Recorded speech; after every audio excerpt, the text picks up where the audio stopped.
Hello, and welcome to Voice of Africa. Today, we turn our attention to a growing crisis that too often escapes the headlines, yet defines the fate of millions across our continent. Almost half of the world's wars and armed conflicts are unfolding right here in Africa. According to the International Committee of the Red Cross, there are more than 50 active armed conflicts raging across African nations, a shocking 45% increase since just 2020. How did we get here? Why has the continent, rich in people and resources, become a global hotspot for instability? And most importantly, what can be done to change this tragic pattern? Let's dive deep into the realities, causes, and consequences behind Africa's modern wars.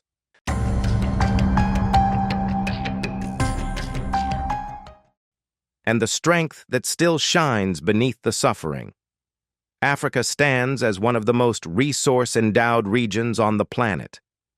Beneath its soil lies an estimated 30% of the world's critical minerals, from cobalt and lithium to gold, platinum, and rare earth elements. These are the materials powering the technologies of the future: electric vehicles, renewable energy, smartphones, and advanced electronics. Yet for many Africans, this wealth has not translated into prosperity. Instead, it has too often become a curse, fueling corruption, greed, and wars for control. Billions of dollars worth of mineral exports leave the continent each year, while the communities living above these treasures remain trapped in poverty without access to clean water, schools, or jobs. This paradox, rich lands, poor people, forms the foundation of many of Africa's current conflicts. When natural resources become sources of power rather than shared prosperity, armed groups, militias, and even political actors compete for control. The result is a landscape where minerals become bullets and the ground itself turns into a battlefield. But resources alone do not explain Africa's turmoil. Another critical piece of the puzzle lies in demographics.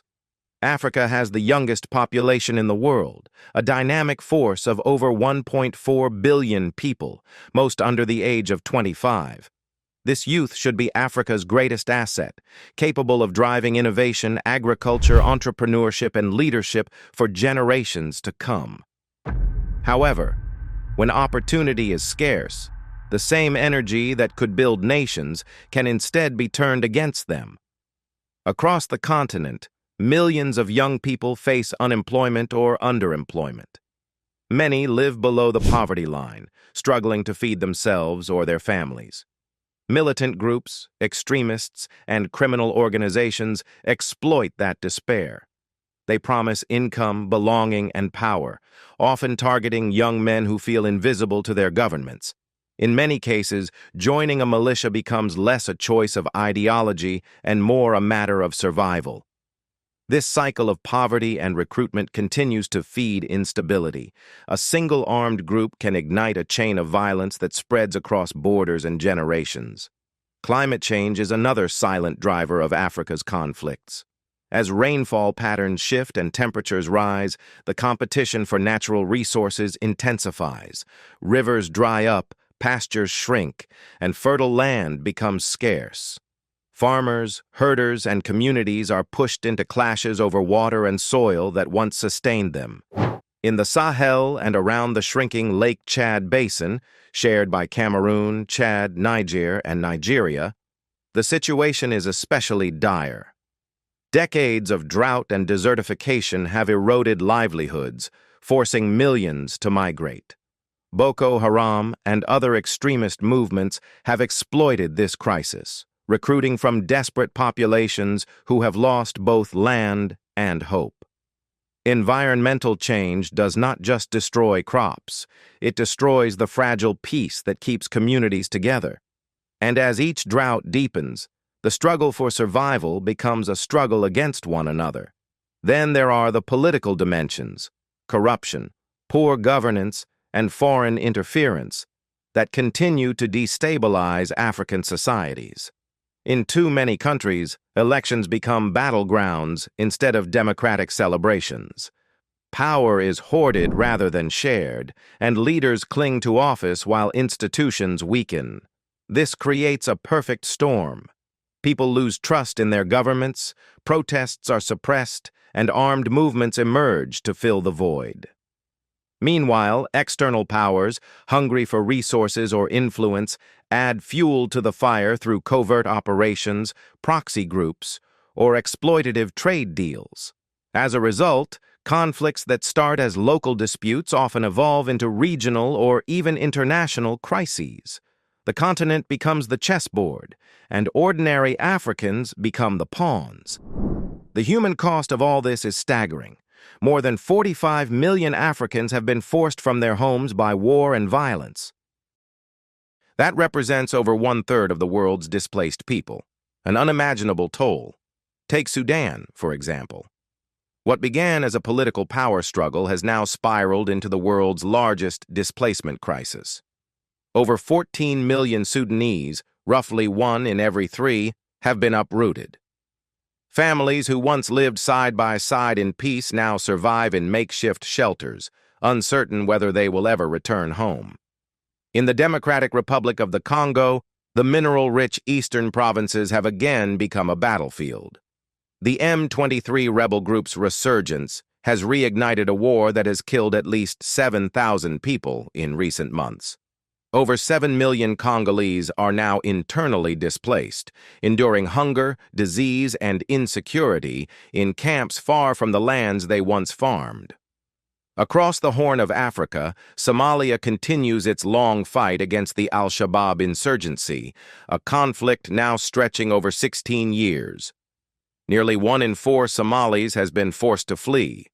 Entire generations have grown up knowing nothing but war. And these are just a few examples. Across the continent, dozens of smaller but equally devastating conflicts rage on, from the Central African Republic to Mali, from Mozambique to the Sahel. Together, they have made 3% of all Africans displaced, refugees, or asylum seekers. Even more tragically, 7 of the 10 African nations that host the most refugees are themselves in conflict. This means millions of people are fleeing one war zone, only to find themselves trapped in another.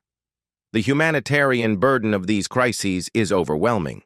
Today, 1 in every 5 Africans requires some form of humanitarian assistance, food, shelter, or medical care.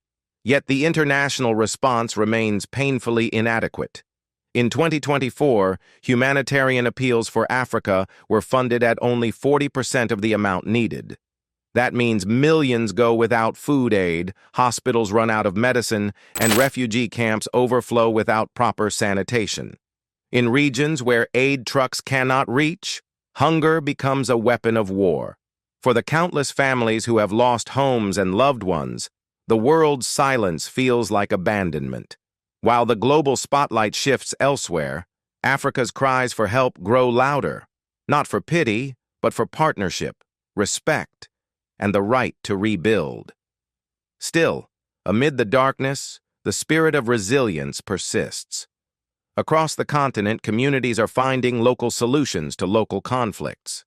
Women's peace networks in Liberia, grassroots mediation groups in Kenya, and youth-led reconstruction projects in northern Nigeria show that hope is not lost. Africa's young generation, when empowered, can transform despair into determination. With education, skills training, and investment in local economies, the same youth who are now vulnerable to exploitation can become agents of peace and progress. Equally important is Africa's growing drive for self-reliance in peacekeeping and security. The African Union and regional blocs like ECOWAS and the East African Community are taking stronger roles in conflict resolution. The idea is simple yet profound. Africans solving African problems. That vision demands unity, political will, and the courage to confront corruption. It requires governments to invest not just in defense, but in people, in schools, healthcare, infrastructure, and jobs. Because the real security of any nation lies not in its weapons, but in the well-being of its citizens. As the world faces new challenges, from climate change to migration, Africa's stability matters more than ever. The continent is home to immense potential, both human and natural, but without peace, that potential remains trapped. Africa's wars are not inevitable. They are the result of choices, by leaders, by systems, and sometimes by outside interests.